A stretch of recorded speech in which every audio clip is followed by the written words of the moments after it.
Isang malaking balita ang bumulaga sa atin ngayong araw nang ipinanganak ni Christine Hermosa ang kanilang ika-6 na anak ni Oyo Boy Soto. Ano ang pangalan ng kanilang bagong bundle of joy? Ang pangalan ng bagong baby nila ay si Isaiah Timothy na ipinanganak nitong September 3, 2024.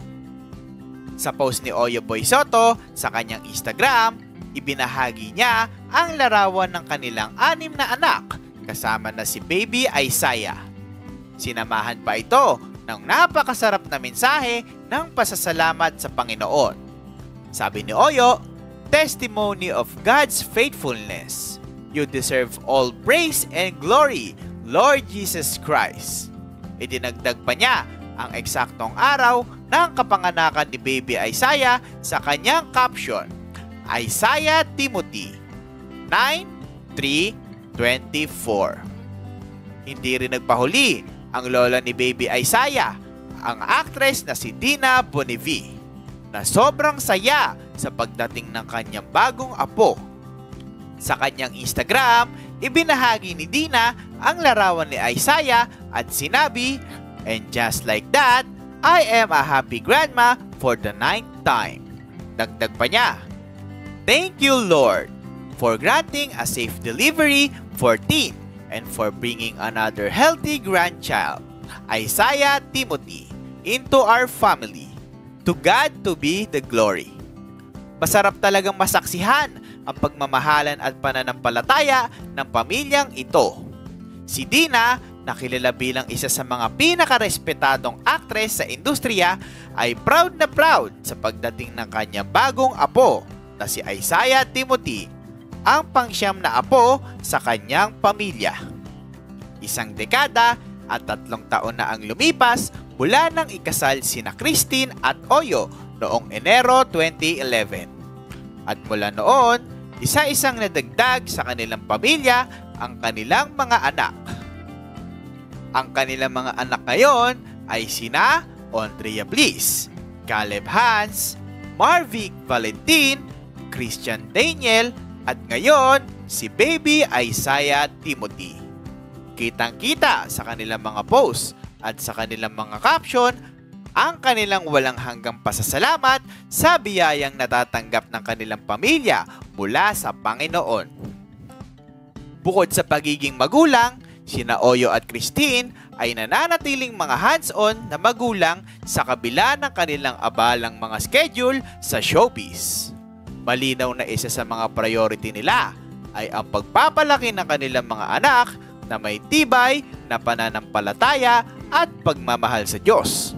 At ito ay makikita sa kanilang mga social media posts. Hindi rin magpapahuli ang mga kaibigan nila sa industriya. Ang mga kapwa-artista, kasama na ang ilang malalapit na kaibigan, ay bumati at nagpaabot ng kanilang mga congratulatory messages. Marami sa kanilang mga kaibigan sa showbiz tulad ni na Judy Ann Santos, Ann Curtis at Tony Gonzaga ang agad nag-comment sa post ni na Oyo at Christine. Nagpapahayag ng kanilang tuwa para sa bagong miyembro ng kanilang pamilya. Sa comment section, napakarami ring fans ang nagpaabot ng kanilang mainit na pagbati. Hindi matatawaran ang suporta ng kanilang mga tagahanga na noon pa man ay sumusubaybay na sa kanilang love story mula nang magsama sila. Sinasabi isa ang love team ni na Christine at Oyo sa mga pinakatunay at pinakapinag-uusapan sa showbiz. At sa pagdating ng kanilang ika-6 na anak, mas lalong tumibay ang kanilang status bilang isa sa mga paboritong celebrity families sa bansa. Alam nyo ba mga kakita-kits na nagsimula ang pag-iibigan ni na Christine at Oyo Boy sa isang pelikula kung saan sila ang una nagtambal? Marami nagsasabi na ang chemistry nila on-screen ay totoong totoo at ito ay napatunayan ng kanilang masayang pagsasama. Sabi nga ng mga fans, sila ang real-life fairy tale couple ng Philippine showbiz. Sa kabila ng maraming pagsubok sa kanilang karera at personal na buhay, Patuloy na ipinapakita ni na Christine at Oyo kung gaano nila pinahalagahan ang kanilang pamilya. Kaya naman, hindi na nakakagulat na ang pagdating ni Isaiah at Timothy ay muling magdadala ng saya at inspirasyon, hindi lamang sa kanilang pamilya, kundi pati na rin sa kanilang mga tagahanga. Ngayon, ang tanong ng lahat, ano nga ba ang plano ni na Christine at Oyo pagkatapos ng pagdating ni Baby Isaiah? Ayon sa ilang malalapit na kaibigan nila, mukhang mas tututok muna sila sa pagpapalaki ng kanilang mga anak. Bagamat hindi pa sila nag-anunsyo kung babalik agad si Christine sa showbiz, sinabi noon ni Oyo na ang kaligayahan nila ngayon ay nakatutok sa kanilang mga anak at sa masaya nilang pamilya. Pero hindi pa rin nawawala ang posibilidad na balang araw ay makita natin si Christine sa isang showbiz comeback. Pero sa ngayon, mukhang mas masaya silang mag-focus sa kanilang growing family. Talagang nakakatuwang malaman ang balitang ito, lalo na sa mga loyal fans ni na Christine Hermosa at Oyo Boy Soto. Malinaw na ang kanilang pagmamahal sa isa't isa ay patuloy na lumalago, kasabay ng pagdami ng miyembro ng kanilang pamilya.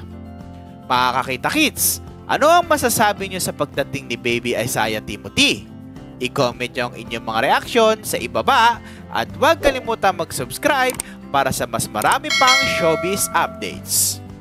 Kita-kits ulit sa susunod na video dito sa Kita Kits Showbiz!